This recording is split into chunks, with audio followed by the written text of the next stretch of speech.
రంజాన్ మాసం ముస్లింలకు అత్యంత పవిత్రమైనది. ఈ మాసంలో జాకత్కు ఎంతో ప్రత్యేకత ఉంది. సంపదను శుద్ధి చేయడం, పేదల కష్టాలను పంచుకోవడం మరియు అల్లా ఆశీర్వాదాలను పొందడం దీని ముఖ్య ఉద్దేశం. రంజాన్ మాసంలో చేసే దాన ధర్మాలకు అల్లా ఇచ్చే ప్రతిఫలం 70 రెట్లు అధికంగా ఉంటుందని విశ్వసిస్తారు. ఈ మాసంలో చేసే దాన ధర్మాలు, స్వచ్ఛంద కార్యాలు అల్లా ఆశీస్సులు అందిస్తాయని నమ్ముతారు. ఈ రంజాన్ మాసంలో దాన ధర్మాలు చేసేవారికి, స్వీకరించే వారికి కూడా మంచి ప్రతిఫలం ఉంటుంది. ఈ రంజాన్ మాసంలో పేదవారికి దాన ధర్మాలు చేయడం ఆనవాయితీగా వస్తుంది. కేవలం ముస్లింలకు మాత్రమే కాదు, కుల మతాలకు అతీతంగా ఈ దాన ధర్మాలు చేస్తుంటారు. ఉన్న దాంట్లో తమకు తోచినంత ఇతరులకు పంచేవారికి అల్లా దీవెనలు అందిస్తాడు, మరింత ఉన్నతంగా జీవించేలా ఆశీర్వదిస్తాడని ఇస్లాం చెబుతుంది.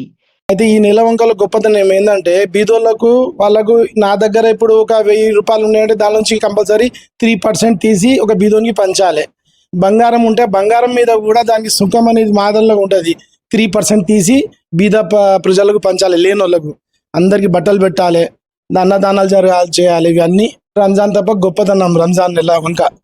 ఈ రంజాన్ గొప్పతనం ఏంటంటే, ప్రతి మానవుడు ఒక మానవానికి హెల్ప్ చేయాలి. అది ఏ క్యాస్ట్ అయినా పర్వాలేదు, హిందూ, ముస్లిం, సిక్, ఇసాయి ఎవరైనా సరే అందరితో మంచిగా ఉండాలి, ఎవరిని తిట్టొద్దు. అయితే ఈ ఒక్క పొద్దులో నీళ్లు కూడా తాగొద్దు. మనం కఠంగా ఉండాలి. చిన్న పిల్లని సరే ఉంటారు, అది అలవాటు అయిపోతుంది. దానివల్ల మన బాడీకి చాలా లాభాలు ఉన్నాయి. ఎన్ని లాభాలు ఉన్నాయంటే ఇప్పుడు రీసెర్చ్ చేస్తుంది. ఒక్క పొద్దు ఉంటే చాలా లాభాలు ఉన్నాయి. క్యాన్సర్స్ అంటే రోగాలు కూడా నయమవుతాయి.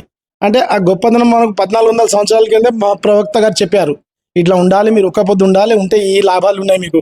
ఏదోటి తిట్టొద్దు, ఏం చేయొద్దు, ఒక పొద్దు ఖరాబ్ అవుతుంది. మళ్ళీ ఆ ఒక్క పొద్దులు నీళ్ళు కూడా తాగొద్దు, ఇంజెక్షన్ కూడా తీసుకోవద్దు, టాబ్లెట్ కూడా వేసుకోవద్దు.